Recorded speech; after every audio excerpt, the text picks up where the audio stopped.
병에 걸려도 잘 사는 법. 왔다 김영길.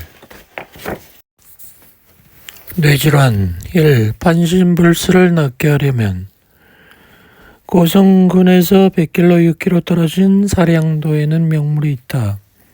아름다운 돌탑을 쌓아놓고 지나가는 사람들이 소원을 빌게 해주는 한오백령길이다.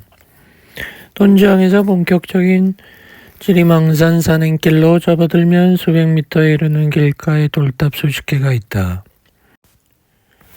때대로 통영에 살다가 이 섬에 온 정모씨가 섬의 아름다움에 매혹되어 지극정성으로 쌓고 있는 돌탑이다. 꿈에 부처님이 나타나 지리망산으로 오르는 길에 탑을 쌓아 등산객의 안전을 빌어라 라고 해서 시작된 일이라고 한다. 그는 산자락과 계곡에 있는 돌을 일주일간 모았다가 탑을 쌓았는데 2시간도 안 돼 돌이 바닥나는 바람에 돌을 모으는 작업이 힘들었다고 한다. 일일이 또 손으로 돌을 움직이는 일도 힘들었다고 한다. 종일 힘든 일을 해도 배고픈 줄을 몰랐다는 게 더 놀라웠다. 아침에 빵 1개, 낮에 빵 1개, 저녁에도 빵 1개를 먹고 해가 지면 천막에서 자고 일어났지만 피곤하지 않았고 배고픈 줄을 몰랐다. 그러면서 죽을 때까지 돌탑 쌓는 일을 멈추지 않을 거라고 했다.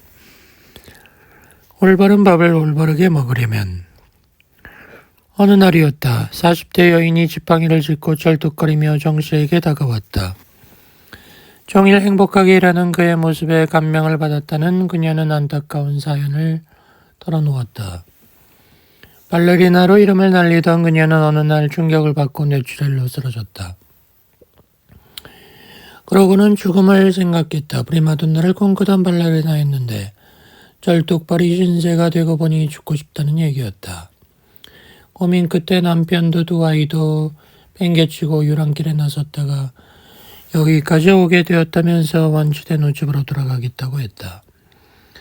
그녀 이야기를 듣던 정씨는 내가 적어준 처방으로 친지의 반신불수를 고친 일이 떠올랐다.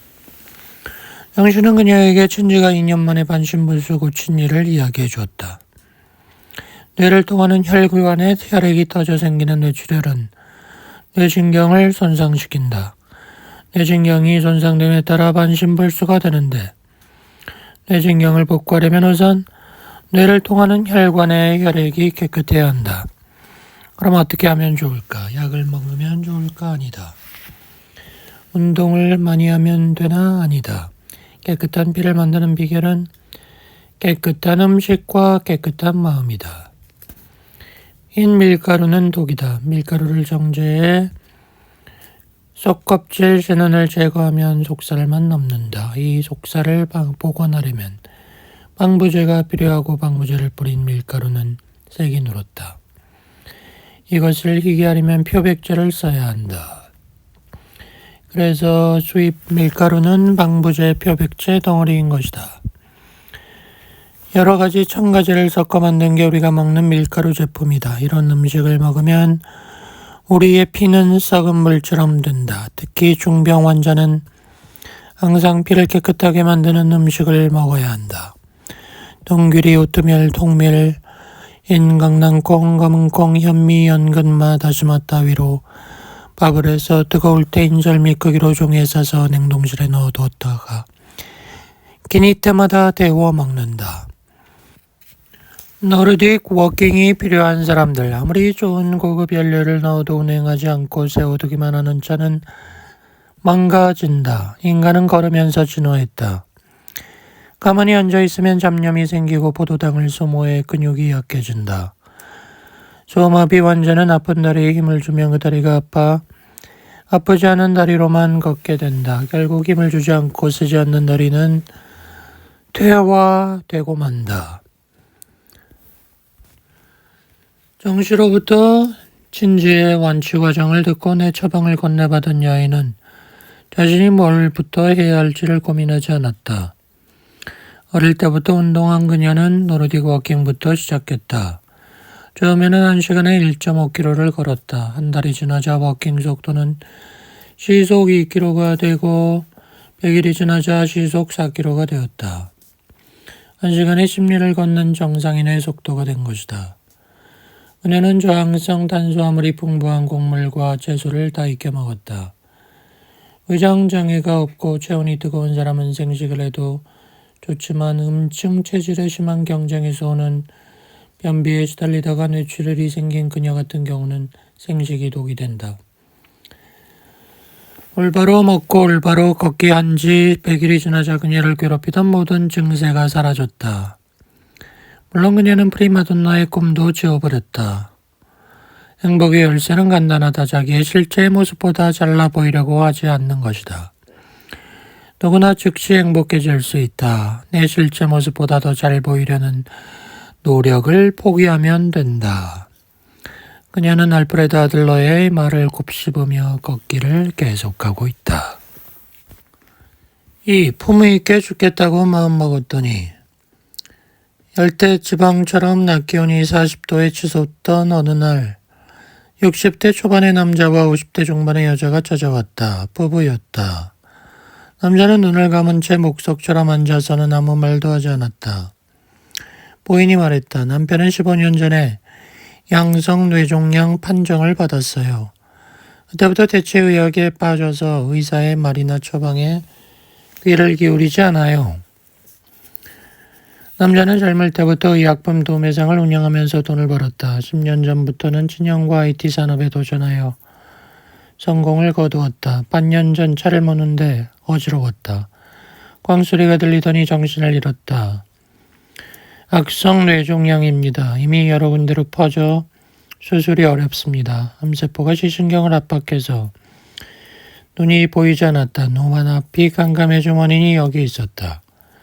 퇴원한 그는 대체의학을 찾았다. 하지만 모친과 노이가 나서서 병원을 고집했다. 수술이 가능합니다. 6개월 이상 더 사실 수 있어요. 그는 어이가 없었다. 이것보다 더 크고 권위 있는 병원에서 수술은 불가능하다고 했는데 믿업지 않은 병원 의사가 자신만만해 하다니. 나쁜 자식, 겨우 반년을 더 살자고 산소호흡기와 고무쇠에 매달려 식물일간으로 지내다가 죽으란 말이네. 그는 고통 속에서 반년을 더 사는 건 축복이 아니라 저주라고 생각했다. 비록 우아하게 살아오진 못했지만 죽음만은 품위 있게 맞이하고 싶었다. 그동안 기억 상실과 중풍 증세가 찾아왔다. 말도 누래지고 눈도 보이지 않았다. 그러자 모친과 노이가 다시 부인을 압박했다. 환자는 판단 능력이 없으니 가족이 나서야 한다며 수술을 하자고 했다. 부인은 두 손을 들었다. 부인이 시집식구와 다투는 사이에 그의 의식이 돌아왔다. 그는 말했다. 중환자실에서 식물인간으로 살다 죽고 싶지 않다. 내게 수술이나 병원 치료를 권하는 사람은 나타나지도 마라. 그리고 나서 부부가 나를 찾아온 것이다.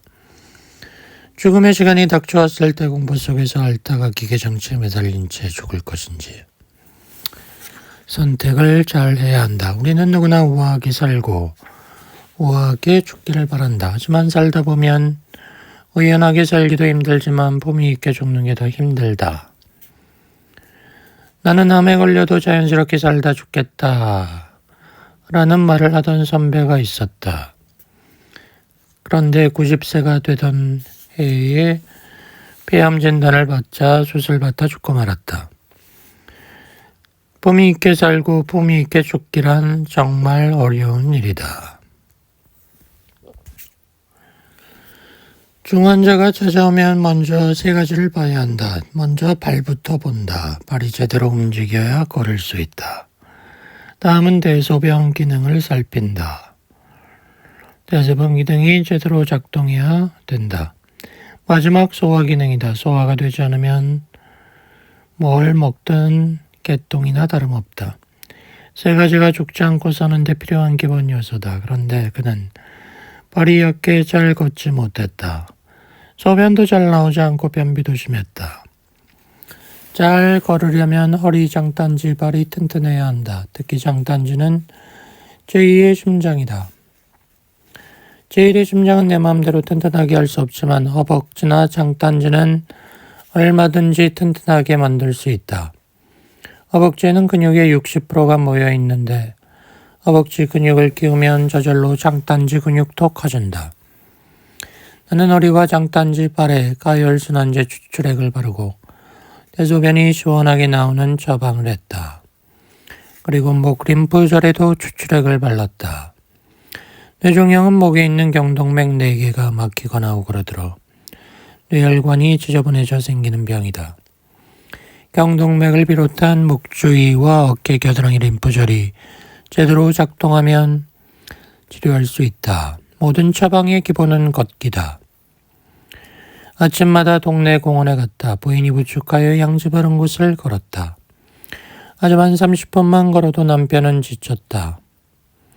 부인이 목과 허리, 장단지, 발에 가열순환제, 추출액을 발라주면 남편은 잠이 들었다. 30분 자다 깨어나면 보온병에 담은 쑥냉수를 먹었다. 그것은 누룽지를 새까맣게 태워 우려낸 숭늉이다. 이어 소고기를 끓여낸 육수를 추적과 같이 먹었다. 힘을 낸 남편은 다시 1시간 걷고 1시간 쉬었다. 그는 하루 1시간을 걷고 1시간 동안 풀밭에서 자거나 출장식 호흡을 했다. 의식이 뚜렷해졌다. 이제 1시간을 더 늘렸다. 1시간 걷고 30분 쉬기를 하루에 2차례씩 했다. 2시간을 걷고 2시간을 쉬는 셈이었다. 이 부부는 반년 만에 정상적 부부관계를 회복했다. 부인이 우려와 반대로 남편의 의식은 뚜렷해졌다. 걷는 시간도 3시간으로 늘어났다. 남편이 말했다. 수술을 했다면 지금 죽을 날만 기다리고 있었겠죠. 그런데 하루 3시간이나 걷고 잠자리도 할 수 있으니 꿈만 같아요. 힘들지만 걷고 숭늉을 먹고 허브 처방을 받은 것만이 기적을 만들어낸 비결은 아니다. 오히려 품위 있게 죽겠다는 마음가짐이 일궈낸 기적이다. 누구든 열심히 걸으면서 오늘이 내 생의 마지막이라는 마음으로 하루하루 살다 보면 기적을 만들어낼 수 있다. 죽는다는 날짜가 훨씬 지났는데 어찌 되었나 하고 병원에 가서 진단하면 의사가 고개를 갸우뚱한다.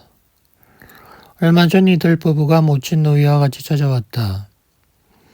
원수처럼 지내던 부인과 시어머니 시누이가 다정한 사이가 되었다고 한다. 3. 림프절과 피토테라피 연구. 어느 날 목사님이 자기 인생의 동기를 보여준 글이라면서 고정희 시인의 상한 영혼을 위하여를 문자로 보내왔다. 시를 보내준 50대 초반의 목사님은 미국 예일대에서 박사 학위를 받은 여인이다. 목사님은 돌을 전후하여 뇌막염을 앓았다. 50년 전만 해도 그녀가 살던 전라도 산골에는 병원이 없었다. 머리와 오른팔 외에는 모두 마비가 되었다. 그녀는 독학으로 초중고 검정고시에 합격했다. 남원에서 가정교사로 일했는데 가르치는 학생마다 성적이 좋았다. 교육에 대가란 말을 들었다. 10년 동안 돈을 모았고 캐나다로 유학을 떠났다. 28세였다. 1급 장애인이 외국에서 공부하는 건 만만치 않았다. 5년 만에 대학을 졸업하고 예일대 대학원에 입학했다. 7년이 지나 신학 박사 학위를 받고 목사 안수도 받았다. 한국으로 와서는 장애인을 돕는 교회의 목사가 되었다. 10년이 지나고 지역에서 유명 인사가 되었다. 신자 수도 많았고 그녀가 앞장서서 시작한 장애인 복지 사업의 규모도 커졌다. 하지만 칭찬만큼 비난도 뒤따랐다. 한국의 마더 테레사라고 추앙받던 상황에서 그녀의 적이 많이 만들어졌다. 그녀는 은거 생활을 하게 됐다. 이때부터 그녀는 아무도 만나지 않았다.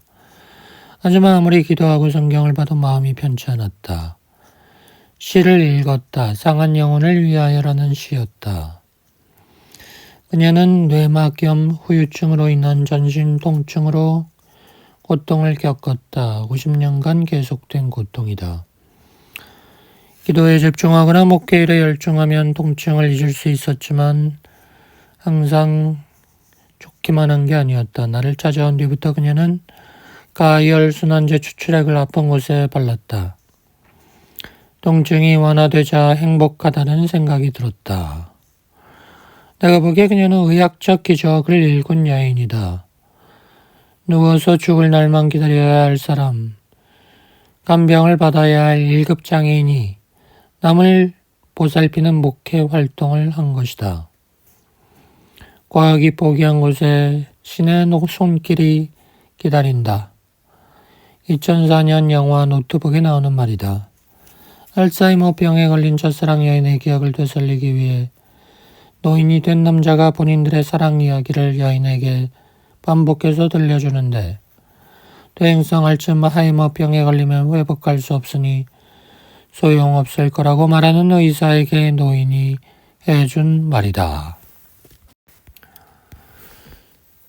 내가 그녀에게 처방한 가열순환제 추출액은 림프절 치료에 효과가 있는 연고로 오랜 임상을 가진 처방이다.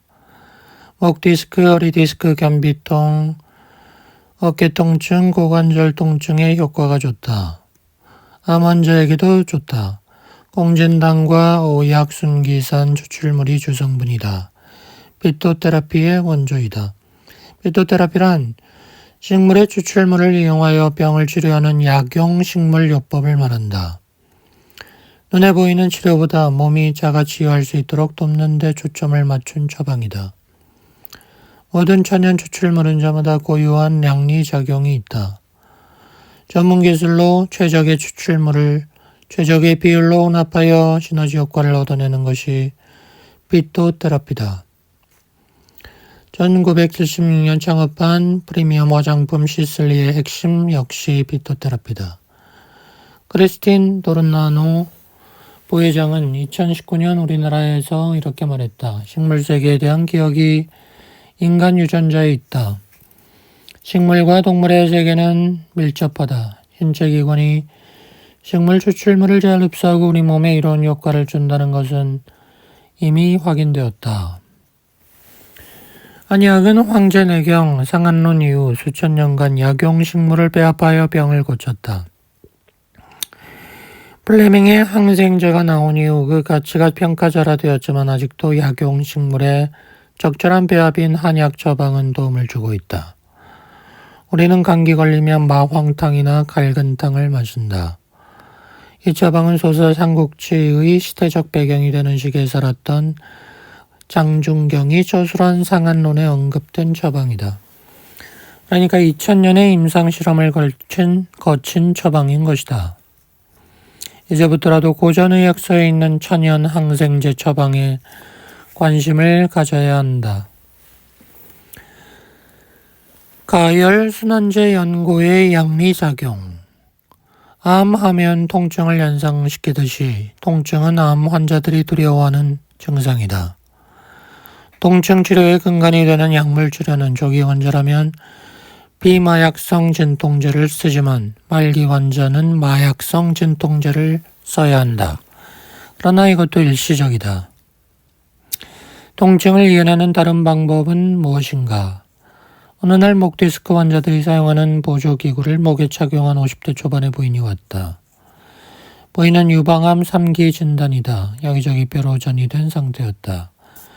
병원에서는 수술 대신 항암 치료, 방사선 치료를 권했다. 하지만 부인의 생각은 달랐다.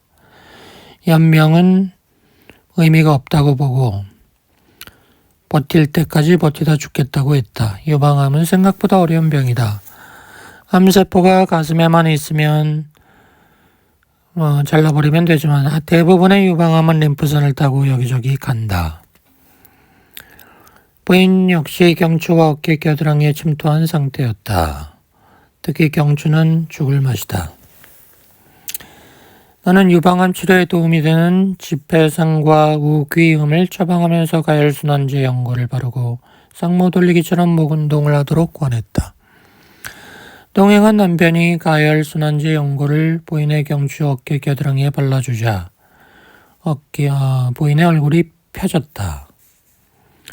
그동안 고단위 마약성 진통제로도 통증이 멎지 않았는데 이 약은 뭐죠? 암 환자의 통증은 림프절의 면역세포가 제 기능을 하지 못해 생기는 병리 현상입니다. 이 연고를 바르면 림프절의 기능을 돕는 생화학적 반응이 일어나면서 통증이 완화되고 또 림프절을 강화해 암세포를 퇴치하게 됩니다. 우리 몸에는 500에서 1500개의 림프절이 있다.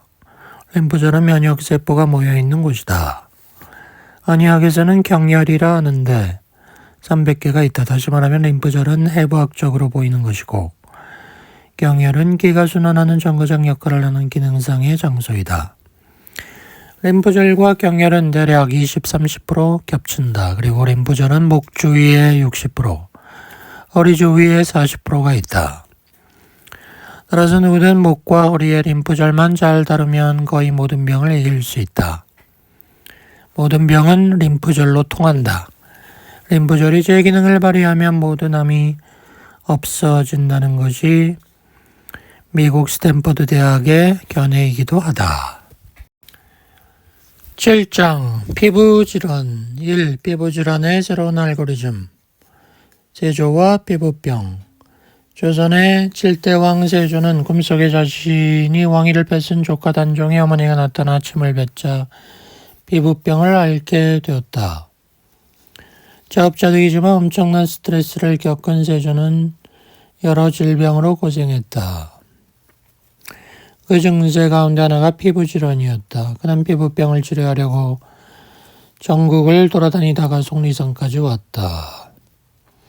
세조는 아픈 몸으로 먼 길을 가마를 타고 다녔다. 세조는 종기로 고통 속에 살다 한센병으로 죽었다. 문종, 성종, 효종, 현종, 숙종, 정조, 순조 모두 종기로 고생했다. 피부세포는 28일이면 새로운 세포로 바뀐다. 그러나 피부질환은 여전하다. 피부질환은 피부세포의 문제가 아니고 피부 아래를 지나가는 혈관의 문제이다. 신장 기능이 살아나면 피부질환이 사라진다.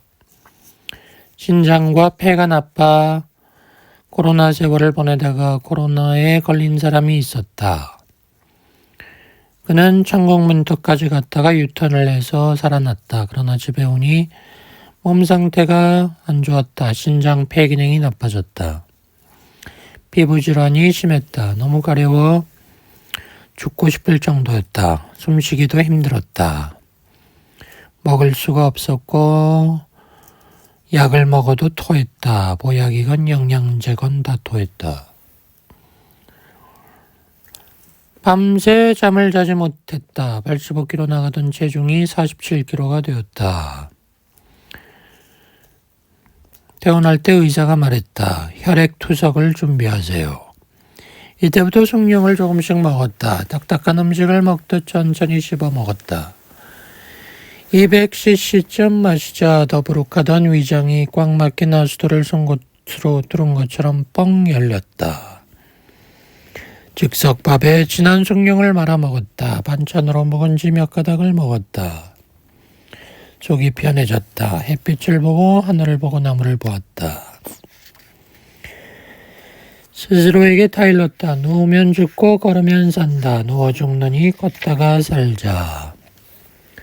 점심밥이나 저녁밥도 똑같이 먹었다. 검은색 숭늉에 마른 밥, 묵은지 한 조각, 보름 만에 소변이 나왔다. 지침 전 발바닥에 공젠당 연고를 바르고 1시간 이상 때렸다. 밤에 뒤척이지 않고 잠을 잤다. 2달이 지나자 그는 평소 체력의 50%를 찾았다. 신장 기능이 정상으로 돌아오자 피부질환이 사라졌다.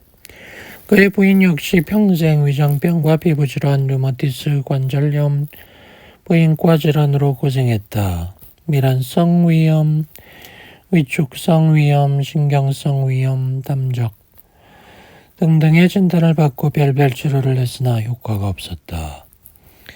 부인은 남편이 회복하는 과정을 눈여겨보았다. 부인은 남편의 식이요법을 따라했다. 서너 달이 지나자 수십 년간 껌딱지처럼 따라다닌 위장병이 사라졌다. 피부질환, 관절염, 부인병도 줄어들었다. 사람은 숨을 쉬지 못하면 죽는다. 그 전에 물 한 모금 넘기는 게 힘들다. 숨 쉬고 물 먹는 게 얼마나 대단한 일인지 알 때가 되면 이미 죽은 목숨이다.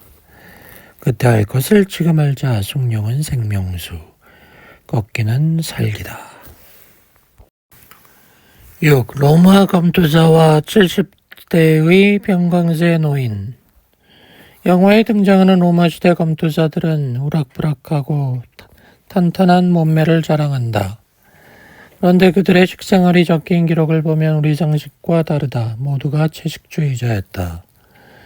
풀떼기만 먹고도 과연 그런 힘을 낼 수 있는지 궁금했던 과학자들이 1993년 에페소스에서 발굴된 검투사의 유골을 분석했다. 검투사들은 대부분 채식만 한 것으로 나타났다. 검투사들이 노예 신분이거나 가난해서 채식만 했을까? 아니다.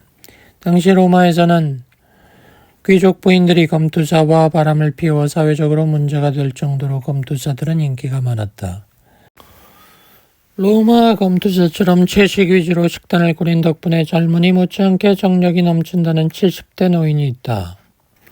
내가 한약방을 하던 강원도 산골로 찾아왔을 때 일러준 처방을 30년간 따르고 있는 노인이다. 격투기 선수로 평생 운동하는 데 시간을 보낸 그는 나름대로 성공하여 편안한 삶을 살았다.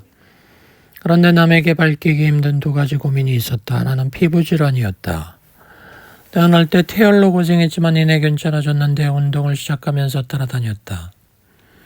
운동선수로 성공해야 한다는 강박증으로 스트레스가 쌓이자 피부병은 심해졌다.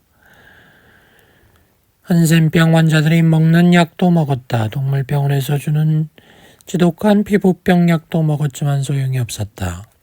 피부병은 눈에 보이는 피부 치료보다 면역체계를 바로잡는 게 관건이다. 스트레스를 심하게 받으면 독성 물질이 생겨 면역력을 떨어뜨리기도 한다. 그에게 스트레스를 가중시킨 또 하나의 고민은 정력이었다. 10명을 이길 수 있었지만 정작 본인 체중의 절반도 안 되는 아내를 이길 수가 없었다. 그의 체중은 120kg, 아내는 45kg였다. 잠자리에서 작은 남자가 될 수밖에 없었던 그는 정력이 좋다는 건 다 먹었지만 하루 10시간 운동을 해도 적절한 식품을 섭취하지 않으면 혈관에 이상이 생기고 신장 기능이 약해진다. 30여 년 전 그가 강원도 산골로 찾아왔을 때 나는 신장과 폐를 튼튼하게 하는 처방을 하고 출장식 호흡을 권했다. 특히 로마 검투사를 머릿속으로 그리면서 걷고 호흡하도록 했다. 따뜻한 숭늉을 수시로 마시되 식물성 식품으로 식단을 꾸려 배고플 때만 적은 양을 천천히 씹어먹게 했다. 세계보건기구는 햄, 소시지 등 가공육이 담배나 성면만큼 몸에 해로운 1군 발암물질이라 지정했다. 6개월 후 그의 피부는 정상이 되고 하체는 건강한 20대의 젊은이로 돌아왔다. 30년이 지나 70대 중반이 된 요즘에는 운동량을 1시간 내외로 줄였지만 10시간 운동할 때보다 더 건강한 생활을 하고 있다고 한다. 7. 지루성 피부염과 다이어트. 한 끼 식사로 2마리 토끼를 잡다. 하루에 12시간 음식을 먹지 않는 간헐적 단식이 유행이다. 세브란스 병원과 아주대 병원 연구팀이 건강한 성인 8,700명을 대상으로 8시간 공복 시 케톤류가 나오는 198명과 케톤이 소변으로 나오지 않는 8,500명을 12년간 조사했다. 그 결과 케톤류가 나온 그룹의 당뇨병 발생 위험이 37% 낮았다. 31세의 디자이너 안 씨는 모델 같은 몸매와 우유빛 피부를 자랑한다. 주위 사람들은 그녀를 보면 다이어트를 어떻게 하냐고 물었다. 그녀는 말했다. 아무거나 아무렇게나 먹어요. 화장품은 안 써요. 참 짜증이 나는 대답이다. 안씨도 모델 같은 몸매를 거저 얻은 게 아니었다. 체중을 줄이려고 여러 가지 시도를 한 끝에 다 실패하고 하루 한 끼를 먹기 시작했다. 기분이 좋았다. 그런데 석 달이 지나자 온몸에 지루성 피부염이 생겼다. 의사가 당부했다. 하루 세 끼를 꼬박 챙겨 드세요. 그러나 한 끼만 먹으며 다이어트에 성공한 안씨는 그 말을 따르지 않았다. 피부염이 한 달이 지나도 호전되지 않았다. 지루성 피부염이냐, 날씬한 몸이냐. 그녀는 날씬한 몸을 선택했다. 다이어트는 안씨의 생활에서 큰 비중을 차지했다. 세상 사람들은 뚱뚱한 여자를 언짢은 눈으로 본다. 게으르고 멍청하다고 여긴다. 노벨상 수상응 연설을 해도 수상자가 여자라면 사람들은 말한다. 그 여자 뚱뚱하네. 트럼프 대통령과 그의 부인이 회담에 참석해도 트럼프가 뭔 소리를 냈는지 모른다. 멜라니아가 얼마나 날씬한지가 관심사이다. 안씨는 의사의 말을 무시했다. 속으로 개소리 마라 라고 말했다. 의사가 뭐라고 하던 그는 하루 한 끼를 먹었다. 집안에서 난리가 났다. 이러다가 손녀딸 잡는다고 할머니가 난리다. 할머니 소개로 안씨가 엄마와 함께 찾아왔다. 안씨는 지루성 피부염뿐 아니라 변비와 비염이 있었다. 유영모 선생과 그의 제자 함석헌 선생은 하루 한 끼만 먹었다. 유영모와 함석헌 그리고 그의 철학을 따르는 사람들은 하루 한 끼를 먹는다. 좋은 음식, 나쁜 음식이란 따로 없다. 먹는 방법, 양에 따라 똑같은 음식이 약도 되고 독도 된다. 그들은 90세까지 건강하게 살다 갔다. 5 제자 중에는 목사도 많았다. 그중 한 목사는 주례를 보고 하객들과 같이 식사를 했다. 70대 목사님은 한꺼번에 3, 4인분 식사를 해치웠다.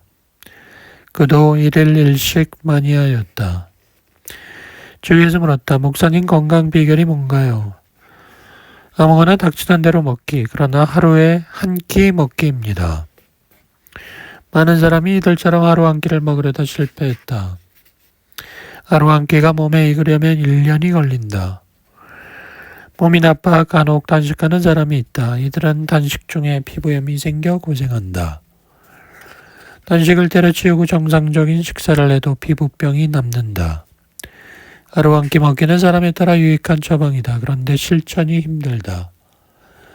술꾼이 술을 끊기보다 어렵다. 애연가가 금연하는 것보다 어렵다.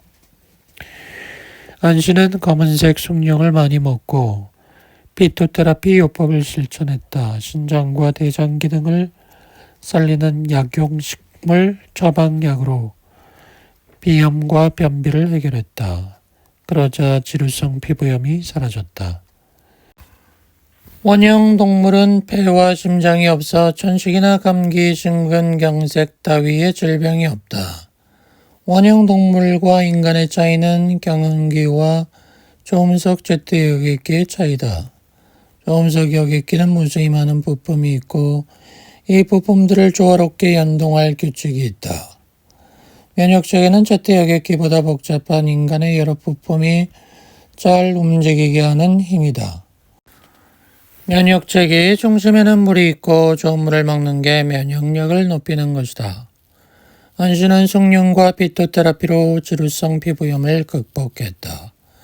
그는 10개월 만에 1일 1식의 궤도에 올라갔다. 이제는 음식을 마음대로 먹어도 모델과 같은 몸매를 유지하고 피부도 매끈했다.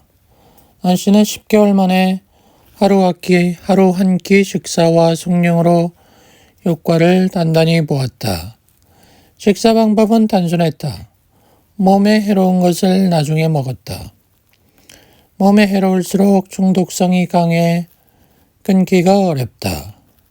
먼저 채소와 과일을 잔뜩 먹되 천천히 씹어 먹었다. 몸에 가장 해로운 것을 나중에 먹고 덜 해로운 것을 먼저 먹었다. 그는 채소, 과일 따위를 먼저 먹으면 포만감이 생겨 몸에 해로운 음식을 덜 먹게 된다고 생각했다. 이게 적중했다. 주위에서 묻는다. 건강 비결은 운동 안 하기. 식이요법은 아무거나 먹기. 9장 생식기 질환 2. 전립선과 자궁 기능은 인체의 대들보. 자궁에 근종이 있다고 수술해야 하는가? 어른은 20대 젊은 여자가 60대 시부모를 모시고 찾아왔다. 시어머니에게 이른 어른 주먹만한 자궁 근종이 있다는 의사의 소견을 받았다는 것이다. 의사는 자궁을 절제하라고 했고 시어머니는 원치 않았다. 시부모를 모시고 온 젊은 며느리는 환갑이 지난 어머니가 자궁 절제를 싫어한다는 것을 이해하지 못했다. 시어머니가 물었다. 침을 잘 놓는 사람이 있어요. 그 사람 말로는 침으로 자궁 근종을 없앨 수 있다는데. 근종은 지방 덩어리다. 즉 작은 근종은 자궁의 피딱지가 엉긴 것이다. 전립선도 마찬가지다. 전립선 질환은 전립선 주위에 피딱지가 엉긴 것이다. 전립선에만 지방 덩어리가 있는 게 아니다. 항문과 고환 사이에 회음혈 근처 허벅지 안쪽 사타구니에도 지방 덩어리가 뭉쳐 있는 게 전립선 질환이다. 한의학에서는 이것을 어혈이라 한다. 자궁에 근종이 있다고 자궁을 제거하면 여러 후유증이 온다. 자궁을 지나 흐르던 혈액이 이상이 오면서 여러 합병증이 온다. 세포는 종류가 많다. 신장에서 발 쪽으로 뻗친 신경세포는 그 길이가 1m가 넘는다. 그러나 자궁 절제, 전립선 수술 당시에 신경세포를 손상시킬 수가 있다. 이 근종을 없앨 수 있을까? 나는 시어머니의 자궁 근종을 없애는 업으로 귀출파진탕을 처방하고 수질 분말을 복용하도록 했다. 양부자를 주약으로 하고 삼랑봉출, 적작약, 당귀미, 청피, 오약, 홍화, 소목, 6개로 구성되는 처방을 우선 한 달분 주면서 경과를 보았다. 보름 후 며느리가 연락을 했다. 약이 다 떨어졌어요. 좀 더 지어주세요. 한 달분 약을 지어줬는데 다시 한 달분을 보냈다. 이번에도 보름 만에 약이 없어졌다고 했다. 이렇게 석 달이 지난 어느 날 며느리가 찾아와 웃으며 말했다. 시어머니의 근종이 줄어들었대요. 나이가 들면 그런 경우가 많대요. 그런데 약을 시아버지도 같이 드셨나 봐요.